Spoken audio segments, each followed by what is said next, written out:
And just like that, the Jaguars' disastrous 2024 season has come to an end, and the Jaguars in the season 4-13. This was awful. We will go ahead and recap this game and the season, whatever, and look forward to really this offseason. But first, want to give a big shout out to this video sponsor, BetUS, who has been powering this channel all throughout the football season. Right now, the Jaguars were going into this game actually 5-point underdogs, and this game went into overtime. So the Jaguars lost by 3, so they did cover, but they did lose, which was definitely a good thing. Was not hoping the Jaguars would win and ruin their draft spot.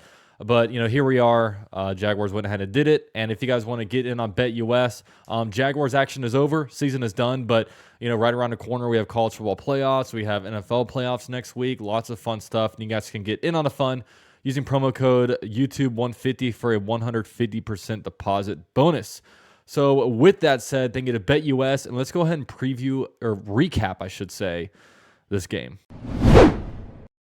To recap this game, the Jaguars, of course, came in here with a 3-2 record against the AFC South. The Jaguars defeated the Indianapolis Colts earlier this season for one of their only 4 wins of the year. Had an opportunity to potentially sweep the Colts.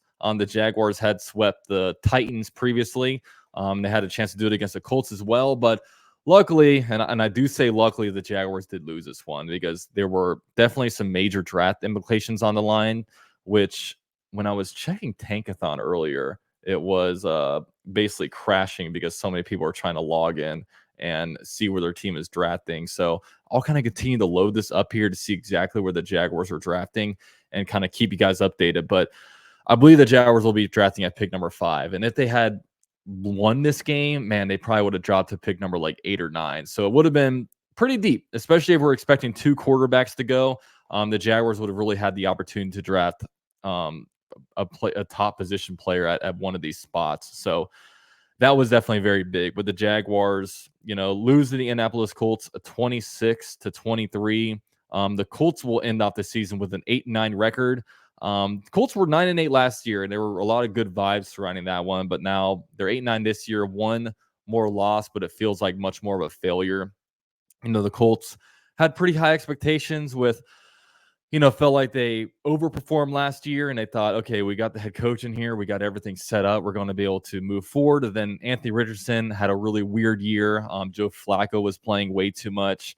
And just a lot of players just not performing very well for the Indianapolis Colts. But it was a way more depressing and bad year for the Jaguars, as the Jaguars had legit playoff expectations, and a lot of people were kind of seeing them as like a fringe wildcard team, a team that would compete with the Texans to be able to win the AFC South, and it just did not happen.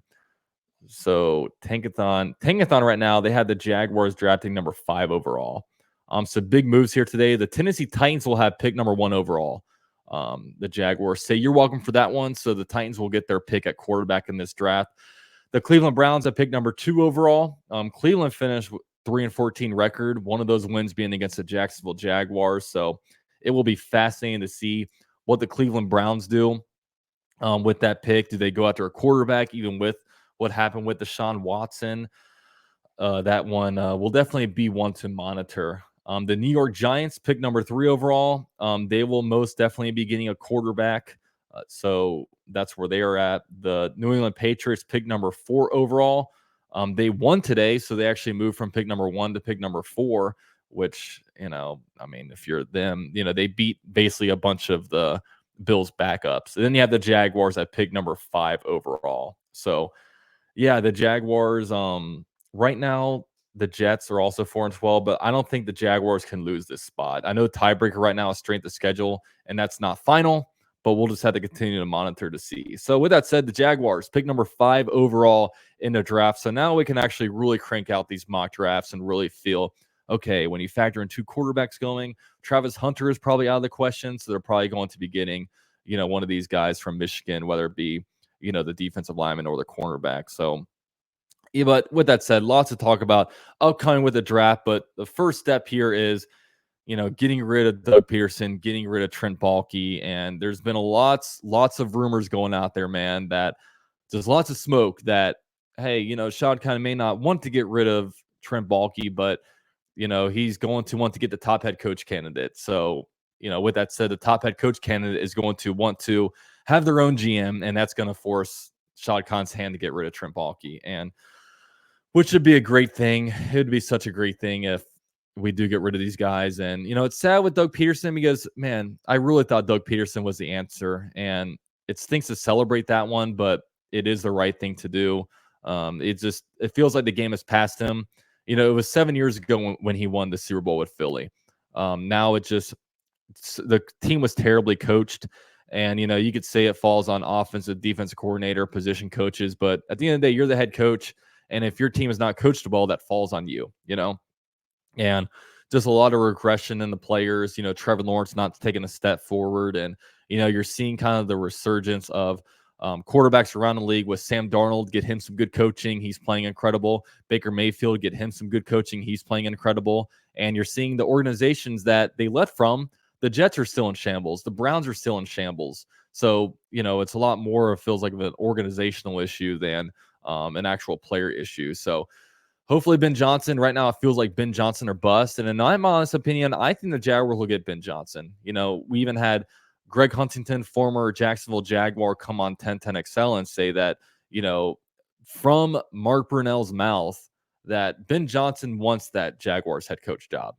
And I can't imagine Greg Huntington would lie about it. And I can't imagine, Mark Brunell, who has a really close relationship with Ben Johnson, would lie about it either. So I think it's a slam dunk. And, Ben Johnson, that will be probably one of the top head coach candidates of recent memory, because he could have easily had a head coach job last year, maybe even the year before, but he's very selective. He doesn't just want to go somewhere just to go somewhere.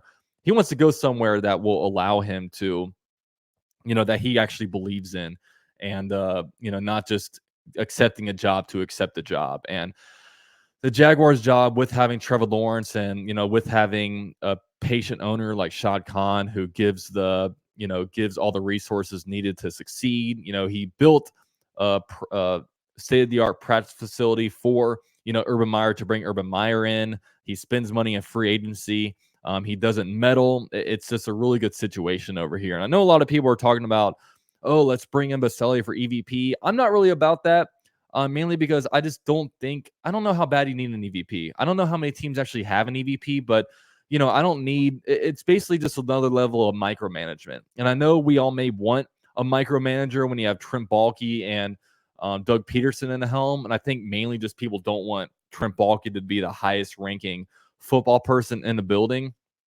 But I wasn't really on board with really an EVP. And especially if you get a Ben Johnson and he brings in a GM, I just say, hey, let them handle this thing. And if things potentially do go bad, maybe you can get an EVP at a later time. But yeah, honestly, I'm at the point where whatever Ben Johnson wants, Ben Johnson will get for me.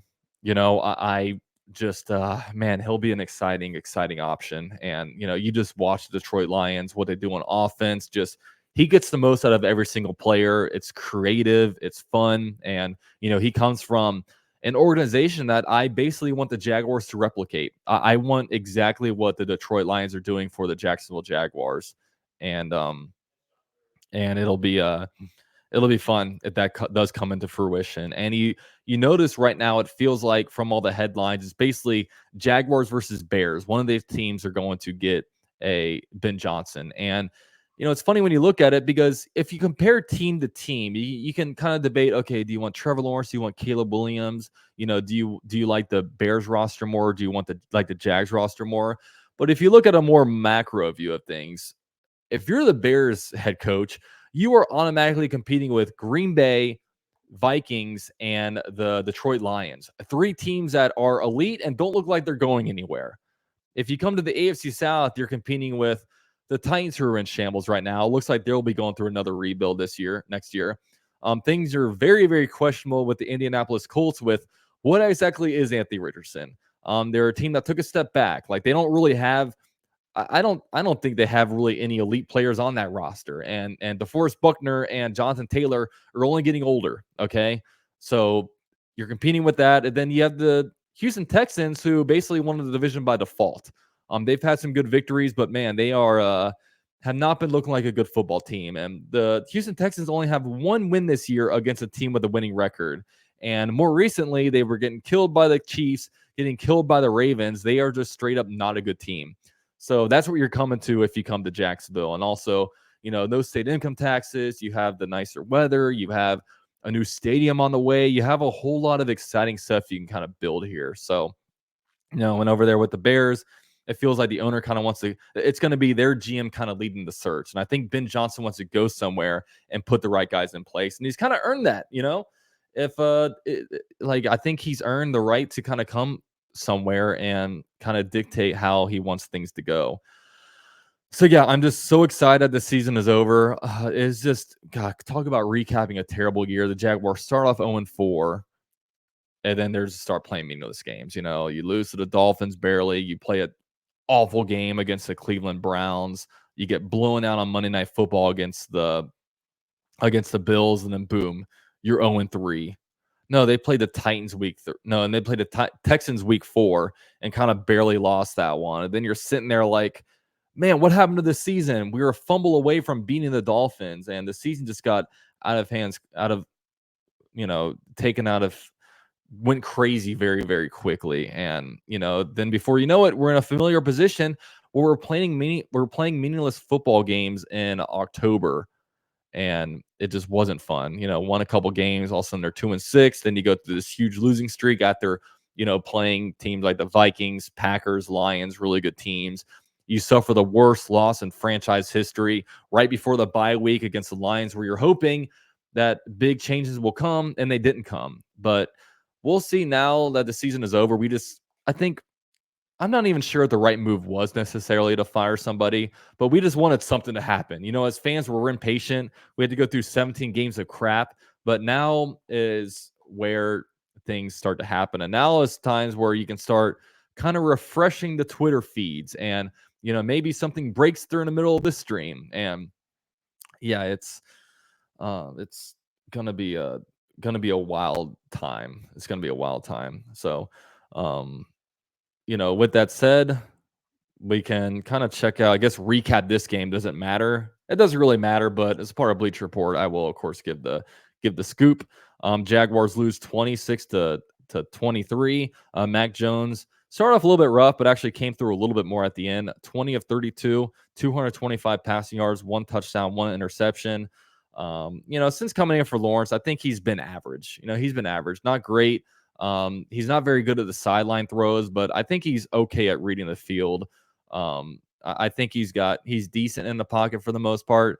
I think he's just a backup quarterback. I think he'll be a backup quarterback his whole entire life. Like, I don't think he'll be pushed out of the NFL, but I'm not sure if he'll ever truly get a position to start unless it's like how Marcus Mariota was last year or 2 years ago with the Falcons, or Gardner Minshew was week 1 with the Raiders. Maybe one of those situations, but where they need a bridge quarterback. But I think he'll be a good backup quarterback to kind of have in a building.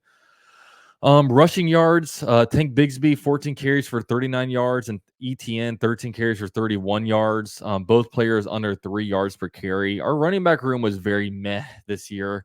ETN looks like he's regressed. Tank Bigsby had some moments, but it feels like later in the year just wasn't great. Running back could be a spot that the Jaguars look to improve, because I thought the offensive line the offensive line started off terrible. I thought they got better, but I think, maybe the Jaguars could make a move to improve that position a little bit. Brian Thomas Jr., it's funny. The Jaguars had the ball, like 4th and 25. And I was like, oh, a perfect play here in overtime would be to get the ball to Brian Thomas Jr. And have him just short of a first down. And look, boom, he got like he got a decent size grab, I think 16, 17 yards. And that put him over 100 yards this game. So Brian Thomas Jr. has been on a tear. Unfortunately, no touchdowns for him. I got really annoyed at Doug Peterson for not challenging that play earlier in the game on the first drive, because, man, he had a touchdown. He did not go out of bounds, but whatever. Soft Doug Peterson didn't do anything. But, yeah, Brian Thomas Jr., incredible rookie season for him. I don't know if this is updated. Let me take a look at what he ended the year with. Thomas Jr. doing this all live. Oh, crap. Doing this all live, folks. So Thomas Jr. finishes this year with 87 receptions, 1,282 receiving yards, 10 touchdowns, 14.7 yards per catch, top 10. Yeah, we got a dude, right? We have a really good receiver on our hands, and that'll be really, really fun looking forward when you start forecasting a 2025 season that we have Brian Thomas Jr. under the helm. You have your wide receiver one. So that's really, really exciting.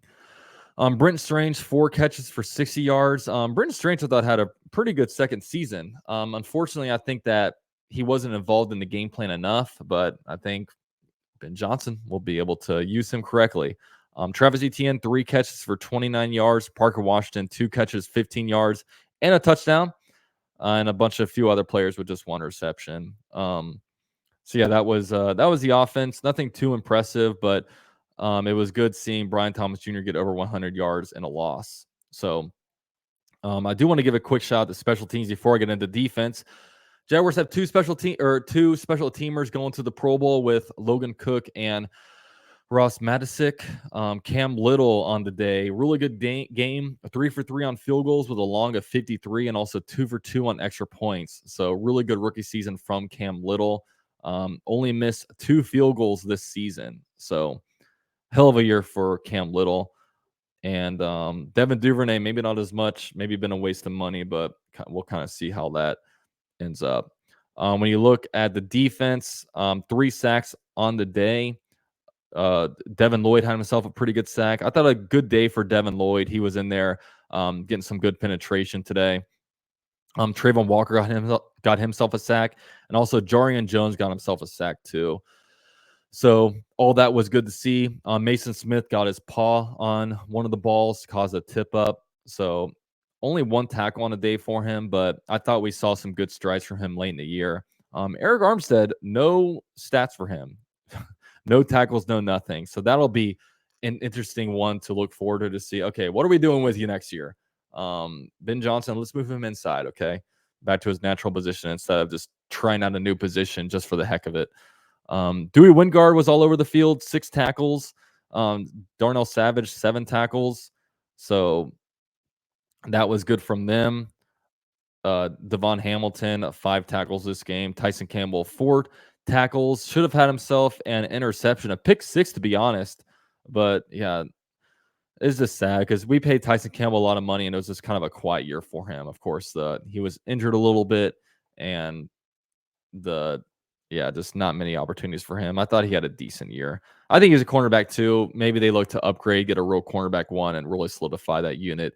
It'll be really interesting to see what the Jaguars do with that number 5 pick in a draft. But it feels like the way the board shakes out, it'll most likely be a defensive player. Trey Prince had himself 4 tackles. I thought he had a decent game in there. Foye Luakin, 3 tackles, 6 assisted tackles. Trayvon Walker had himself 1 sack. And yeah, Trayvon Walker on the year, 10.5 sacks for him. So another double-digit sack year for Trayvon Walker.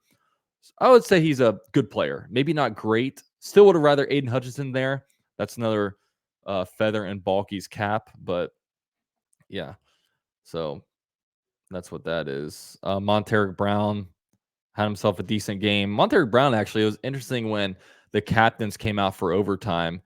He was actually one of the captains coming out there. It was Monteric Brown, Logan Cook, and who was the third guy? I forget who the third guy was, to be honest. So yeah.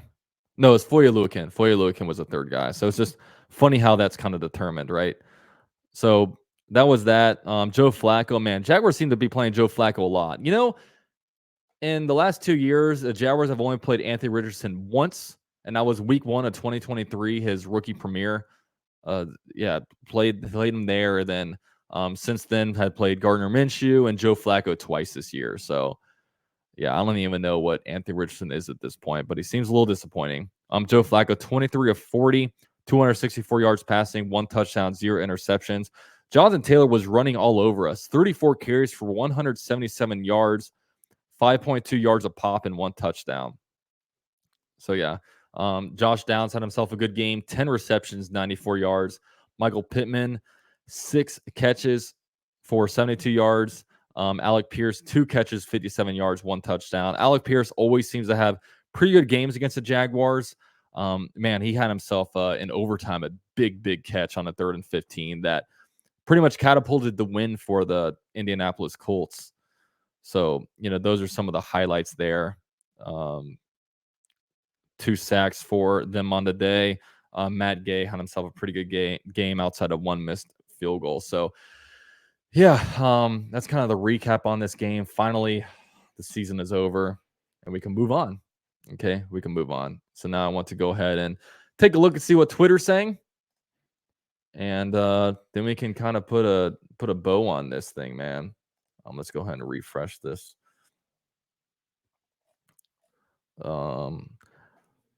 The Jaguars wrap up their season with their 10th one-score loss, the most by any team in a single season in Super Bowl era since 1966. That's just wild.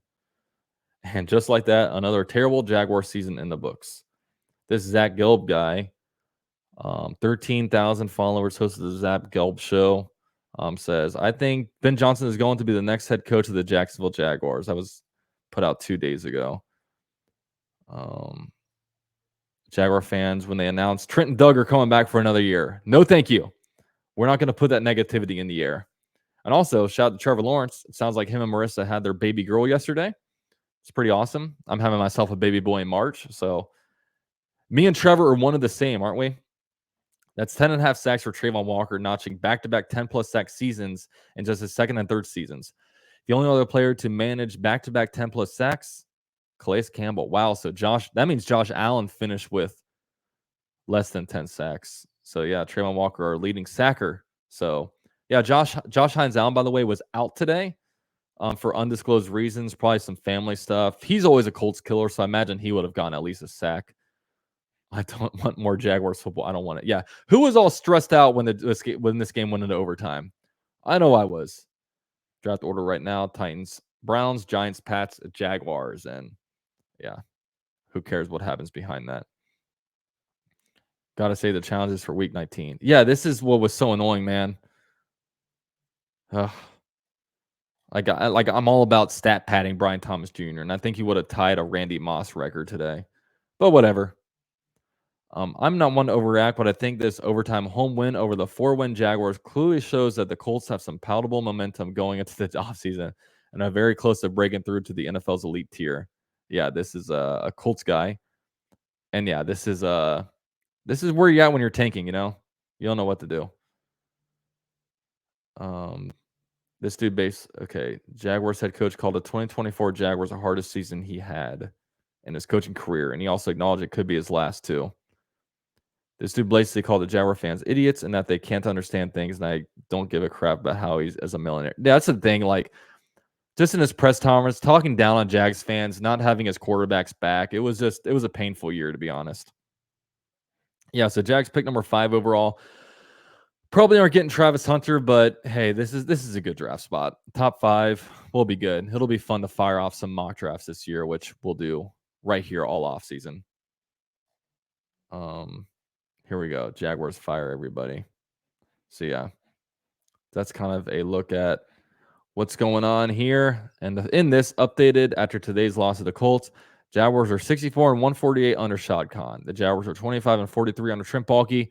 The Jaguars have lost 18 out of the last 23 games under Doug Peterson. And that is why we need to go ahead and fire everybody. Get this thing rolling, and we can go into a positive direction in 2025. And man, we could really get the big fish in Ben Johnson. And it feels like if you get Ben Johnson, all will be right with the Jaguars. And we can actually say, hey, we got our guy. Even though he hasn't proven anything, it still feels like that's still a slam dunk hire. And this is a head coach's league, man. Look what Jim Harbaugh did for the Chargers. Look what Sean Payton did for the Broncos. Look what bringing in good head coaches does. The Bucs brought in Bruce Arians back in the day, and it's carried them forward.